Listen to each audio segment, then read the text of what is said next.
방금 같이 읽으신 우리 레위기서 8장 1절에서 13절 말씀 가지고 제사장 위임식이라는 제목으로 여러분들과 같이 말씀을 나누겠습니다.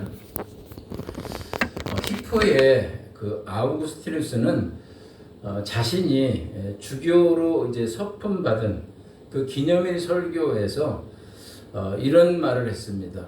자신이 감당해야 될 그 사제직, 그러니까 주교직에 대한 그런 막중한 그런 책임을 언급합니다. 그리고 그는 그 설교에서 주교로서 사람들을 이렇게 대하고 섬기고 돌보는 그런 여러 다양한 일들을 하나하나 이렇게 열거하는 거예요.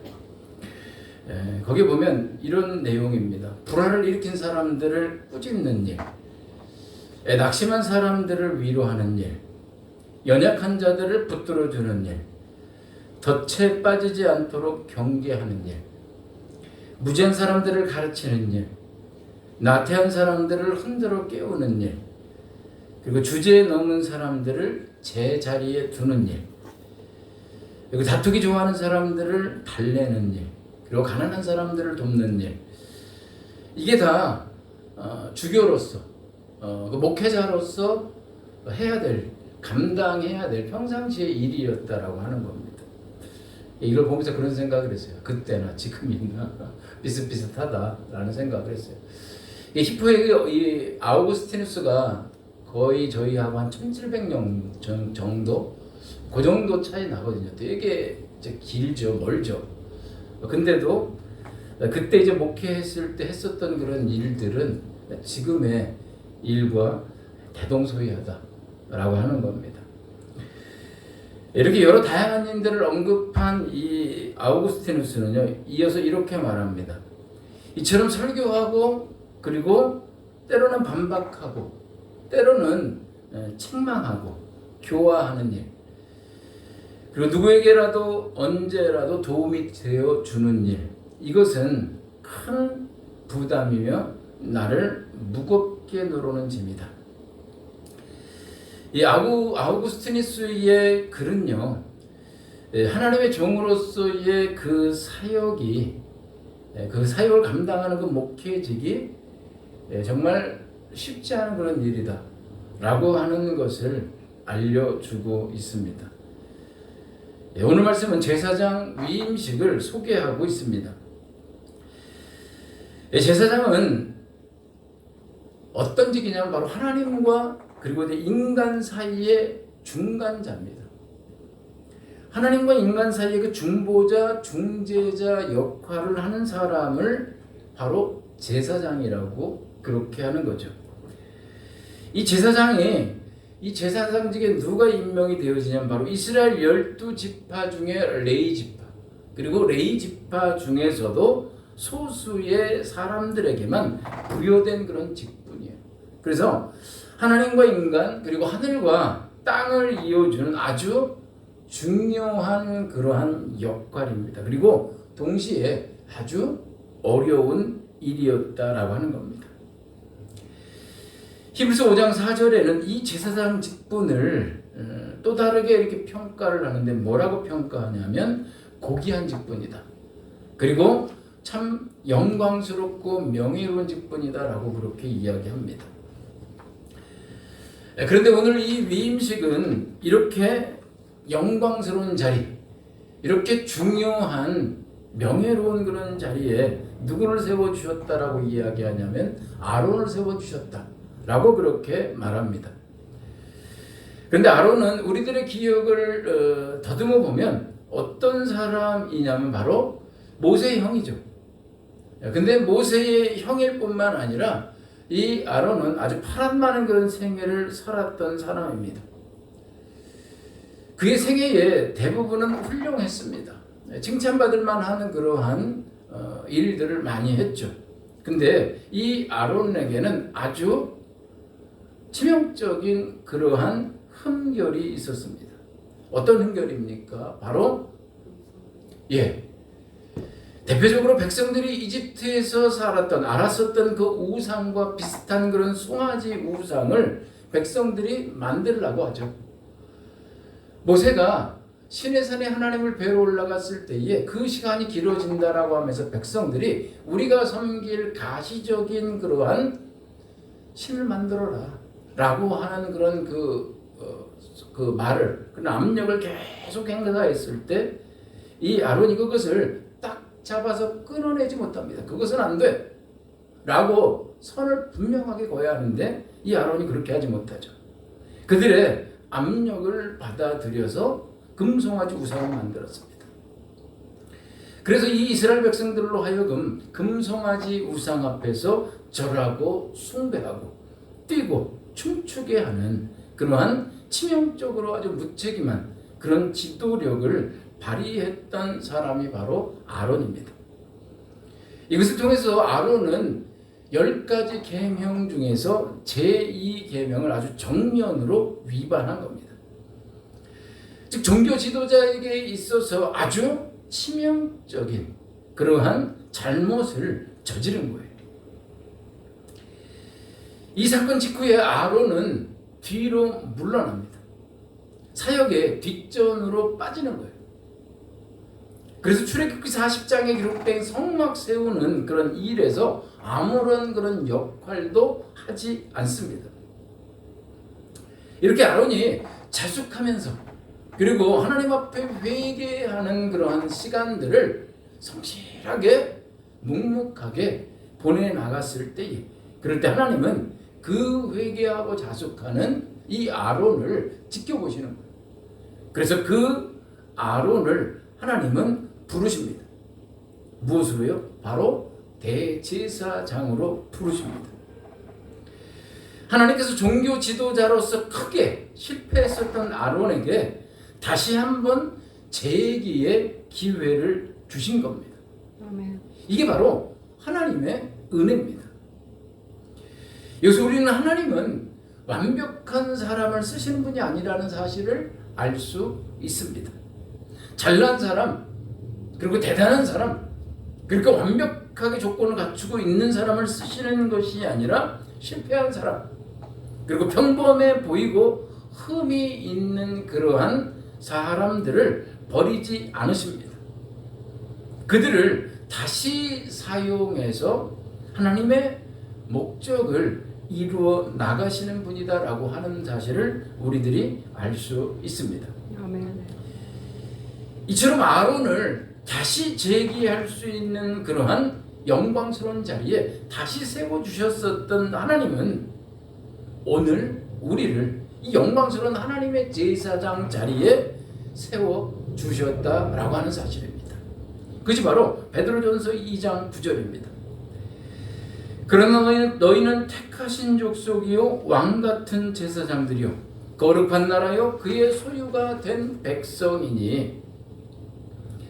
우리에게 이렇게 은혜롭고 영예로운 그러한 특권이, 하늘과 땅을 잇는 그러한 제사장으로서 이 땅에 살아갈 수 있는 그러한 명예로운 그런 특권이, 그러한 은혜가 우리들에게 주어졌다라고 하는 것을 여러분 기억하시기 바랍니다.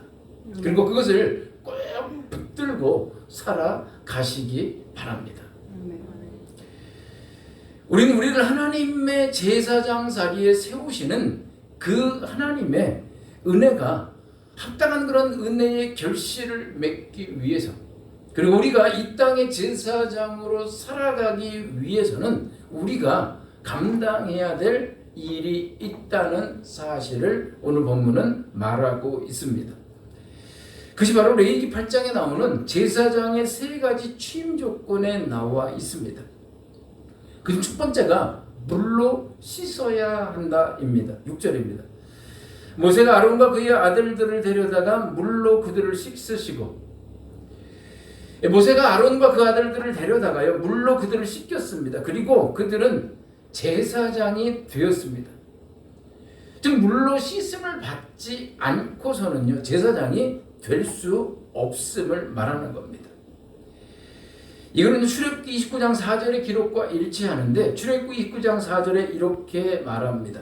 너는 아론과 그의 아들들을 회막문으로 데려다가 물로 씻기고, 구약의 의식 규례를 연구하는 학자들에 의하면은요 제사장이 되기 위해서는 일단 한 번은 전신 목욕을 해야 됐다라고 그렇게 이야기합니다. 머리부터 발끝까지 다 깨끗하게 물로 씻어야 했다라고 하는 거예요.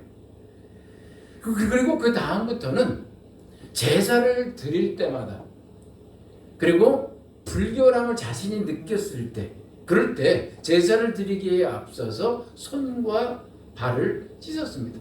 그래서 그 성막에는 물두멍을 갖다 놓은 거예요. 불결해졌을 때는 그 즉시 그 더럽혀진 부분을 깨끗하게 씻어야 했던 겁니다. 이런 제사장의 씻김은 오늘날 우리들의 신앙 과정과 일치합니다. 우리는 한 번의 세례를 통해서 죄사함을 받고 하나님의 자녀가 됐습니다. 그리고 구원받은 이후에 우리들이 죄를 짓지 않죠. 죄를 안 짓지 않고 살지 않습니다. 우리는 하나님 앞에 구원받은 이후에도 하나님의 자녀로 살아갈 때 어떤 때는 작은 죄, 어떤 때는 좀 심각한 그런 죄, 이런 죄들을 짓는다라고 하는 겁니다.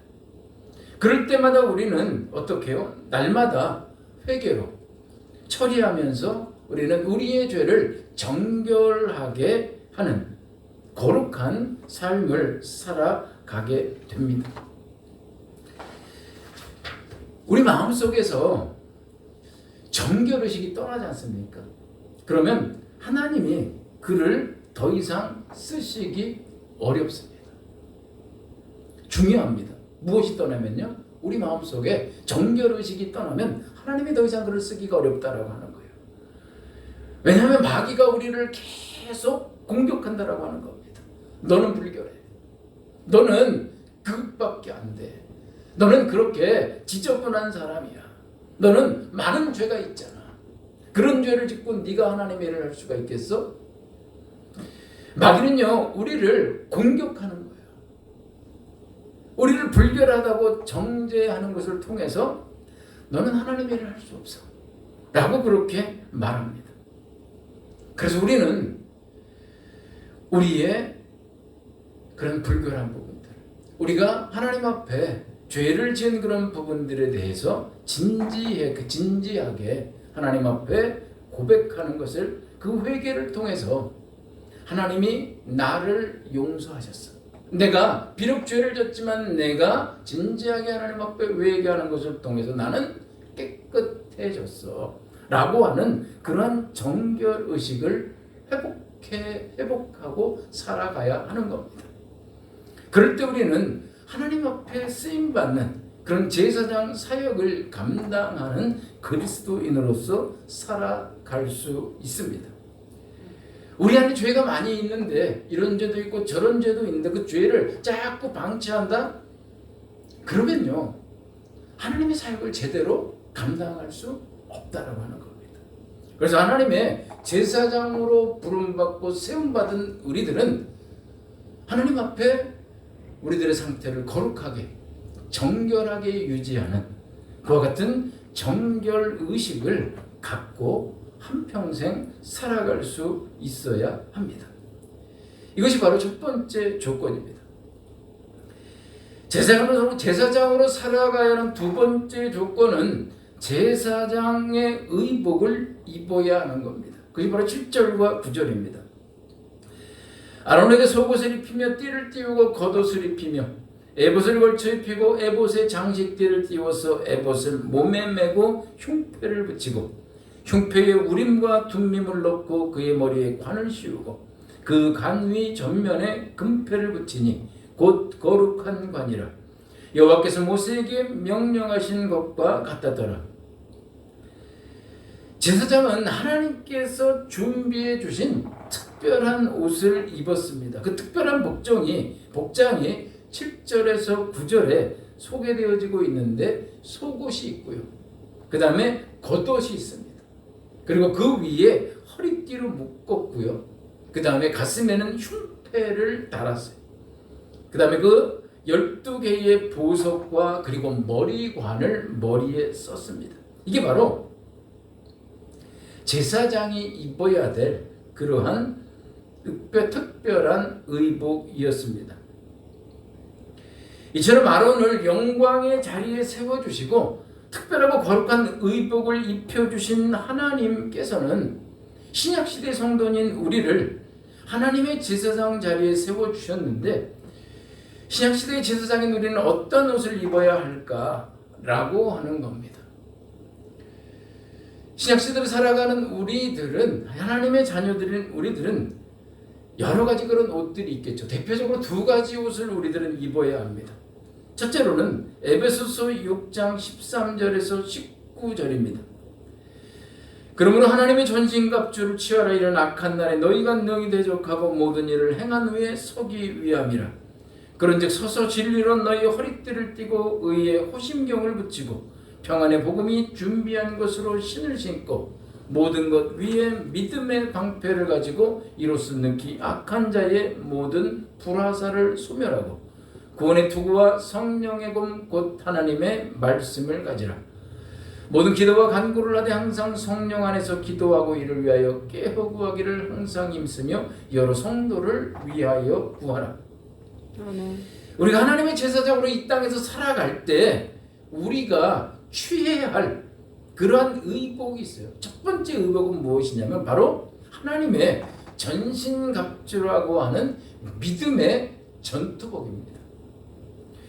이 믿음의 전투복을, 이 하나님의 전신갑주를 우리가 입어야만 죄와 그리고 유혹이 많은 이 세상에서 어둠과 악을 물리치고 하나님의 나라를 세워가는 그러한 하나님의 제사장으로서 살아갈 수 있습니다. 여러분, 두 번째 의복입니다. 그것이 바로 로마서 13장 3절에서 4절입니다. 낮에와 같이 단정히 행하고 방탕하거나 술 취하지 말며 음란하거나 호색하지 말며 다투거나 시기하지 말고 오직 주 예수 그리스도로 옷 입고 정욕을 위하여 육신의 일을 도모하지 말라. 신약시대를 사는 우리 그리스도인들이 두 번째로 힘써서 입어야 될 의복은 바로 예수 그리스도의 옷입니다. 즉 어둠과 죄악의 옷을 벗고 빛과 사랑의 옷을 입어야 합니다. 또한 정직과 성실 그리고 화평과 희생의 길을 걸어가신 그 예수 그리스도로 옷 입기 위해서 우리는 노력해야 하는 겁니다. 이것이 바로 두 번째 조건입니다. 마지막 세 번째 조건은 기름 부음을 받는 겁니다. 레위기서 8장 10절에서 12절입니다. 모세가 관유를 가져다가 성막과 그 아래 있는 모든 것에 발라 거룩하게 하고 또 제단에 7번 뿌리고 또 그 제단과 그 모든 기구와 물두멍과 그 받침에 발라 거룩하게 하고 또 관유를 아론의 머리에 붓고 그에게 발라 거룩하게 하고. 여기서 관유는요, 특별히 좋은 향을 가진 여러 가지 식물 재료를 섞어서 만든 겁니다. 그래서 이 관유를 붓거나 바르게 되면 여러 가지 그런 좋은 향이 나게 됩니다. 제사장에게 관유를 붓는 의식은 하나님의 거룩한 그런 기름 부음을 받고서요, 그리고 향이 나는 그런 새로운 인생을 살 것에 대한 하나님의 기대를 나타내는 사건이다라고 그렇게 말할 수 있습니다. 여러분, 제사장에게 기름을 붓는 것에는 향이 나는 그런 새로운 인생을 살 것에 대한 하나님의 기대가 담겨 있다고 합니다. 하지만 여러분, 그리스도의 향을 바라는 그러한 삶을 살아가는 건 솔직히 얘기해서 참 말처럼 그렇게 쉽지는 않습니다. 거기에 대해서 우리 모두가 동감합니다. 그렇게 살아야지. 주님이 그렇게 사셨으니까. 주님의 바람이시니까 우리들이 그렇게 살기를 위해 힘써야 합니다. 라고 우리는 동감합니다. 근데 그것이 말처럼 쉽지 않은 게 현실이라고 하는 겁니다.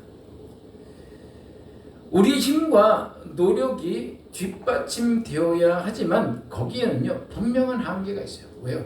우리 안에는 죄성의 부분이 있습니다. 그리고 우리들의 의식적인 그런 노력과 그런 수고에는 한계가 있기 때문에 그렇습니다. 완벽하게 살아갈 수 없다는 겁니다. 그래서 기름을 바르는 그런 의식에는 하나님의 기대가 우선 담겨 있어요. 어떻게요? 제사장적 삶을 살아가는 그리스도의 향기를 바라면서 그렇게 하늘과 땅의 그런 중간자로서의 삶을 살아갈 것에 대한 기대가 담겨 있기도 하지만 또 하나가 담겨 있습니다. 그건 뭐냐면 그리스도의 향기를 이 땅에서 바라며 살아갈 수 있게 도우시는 그러한 하나님의 도우심에 대한 약속이 담겨 있다라고 하는 겁니다. 그래서 우리는 우리 안에 내주하시고요. 그리고 우리 삶에 동행하시는 성령님을 의지해서 살아가야 합니다. 내 힘으로 믿음의 길을 걸어가는 게 아니라 내가 하나님을 의지해서 신앙의 길을, 그 과정을 걸어가야 합니다. 그럴 때 우리는 이 세상에서 우리를 넘어서는, 우리의 한계를 넘어서는 그러한 하나님의 주어지는 도우심을 힘입어서 이 세상에서 하나님의 제사장적인 삶을 살아갈 수 있는 겁니다. 예수원에 예전에 그 토레이 신부님이 계셨잖아요. 그렇죠? 예, 아처 토레이 신부님이 계셨습니다. 근데 그 토레이 신부님의 그 할아버지가 유명한 그런 목회자예요. 루벤 토레이 그 목사님이 계셨는데 이 루벤 토레이 목사님이 하루도 빼놓지 않는 그런 기도가 있었습니다. 어떤 기도냐면 성령 충만을 구하는 그런 기도였어요. 성령님 저를 충만하게 해주십시오. 성령으로 충만하지 않으면 제가 하루 길을 걸어갈 수가 없습니다. 나에게 주어진 하루를 제대로 제가 살아갈 수가 없습니다. 그래서 제가 성령이 충만하지 않거든 차라리 말하지 않게 도와주십시오. 내가 성령이 충만하지 않으면 내가 하는 말이 불신자들의 말하고 전혀 조금 더 다를 것이 없습니다. 그리고 실수를 일으킬 수 있는 말이기 때문입니다. 그리고 제가 성령 충만하지 않거든 성령 충만하지 않은 가운데 중요한 결정을 하지 않게 도와주십시오. 제가 성령 충만하지 않고 결정하면 제 결정은 육신적인 결정이 될 수밖에 없습니다. 그러므로 하나님께 구합니다. 성령 충만을 주십시오. 그러므로 구합니다. 성령의 인도하심을 저에게 주십시오. 그러므로 제가 하나님께 구합니다. 성령의 깨닫게 하심을 시마다 때마다 하나님 저에게 주십시오. 성령님 저를 도와주십시오. 라고 하는 하나님의 성령으로 충만한 가운데 하루하루 살아가는 그 은혜를 계속적으로 구했다라고 하는 겁니다. 우리들이 하나님께 올려야 되는 그러한 기도라고 말씀드리고 싶습니다. 이 시대 하나님의 제사장 그리고 이 시대 하나님의 일꾼으로 우리에게 맡겨주신 그 사역을 우리들의 삶의 현장에서 감당하면서 살아가기 위해서는 날마다 성령의 그러한 조명하심, 성령님의 그 깨닫게 하심, 그리고 성령님의 인도하심과 성령의 충만함을 우리들은 구하고 그 하나님의 도우심을, 그 성령의 충만의 도우심을 우리는 힘입어야 합니다. 오늘 말씀은 우리들에게 하늘과 땅을 잇는 그런 영광스러운 하나님의 제사장의 자리에 우리가 세움받았다라고 말씀하고 계십니다. 이 구약의 제사장을, 이 하나님의 제사장으로 우리들이 살아가기 위해서는 세 가지 조건이 필요하다라고 말씀하십니다. 첫 번째로는 날마다 씻김받는 그러한 정결함의 상태를 유지하며 살아가야 합니다. 두 번째로는 거룩한 옷을 입어야 합니다. 그리고 마지막 세 번째로는 성령의 기름 부으심을 받아야 합니다. 구약시대의 제사장들에게 필요했던 이 세 가지는요, 구약시대의 제사장뿐만 아니라 오늘 이 시대를 살아가는 우리 모두에게도 필요한 것들입니다. 이 세 가지 의식을 굳게 붙들고 믿음의 길들을 그리고 섬김의 그러한 길들을 성실하게 승리하며 걸어가시는 우리 모든 성도님들 되시기를 바라겠습니다. 아멘. 우리 오늘 기도하실 때 이것을 놓고 기도하시